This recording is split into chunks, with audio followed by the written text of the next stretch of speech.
shedding your blood for me, even with your godly power and glory.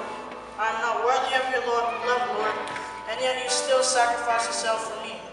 Jesus, I will always love you, for you love me first. Sincerely, John Paul II. Dear Jesus, when I think about all that you have done for me, how you paid the price for me on Calvary, I can't help but say that I love you. I praise you and I thank you. I owe you my worship and my praise. Love, David Longmont. Dear Jesus, thank you, Jesus, for your loving heart and soul. Without you, I would never be whole.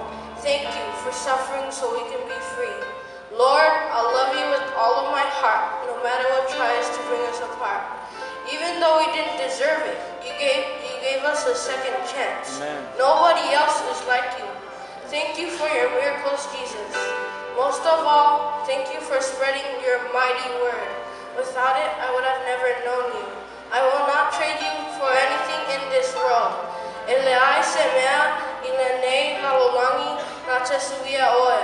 O te alofa ia te oe la Yesu. David tamaole sua'a fitiuta pro te sana. Dear Jesus, you do so much for me, yet I do so little. So for that, I just want to say thank you. Thank you for your love and your mercy, which allows me to wake up to another day. And I want to say thank you for the roof that you put over my head and the food you provide for me. Oh, and I can't forget the time you died on the cross for me, which is the greatest thing you've ever done for me. For if you hadn't died for me, I wouldn't be here. Jesus, I just wanted to let you know how much I love you and appreciate you. Love, I am a free one.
Just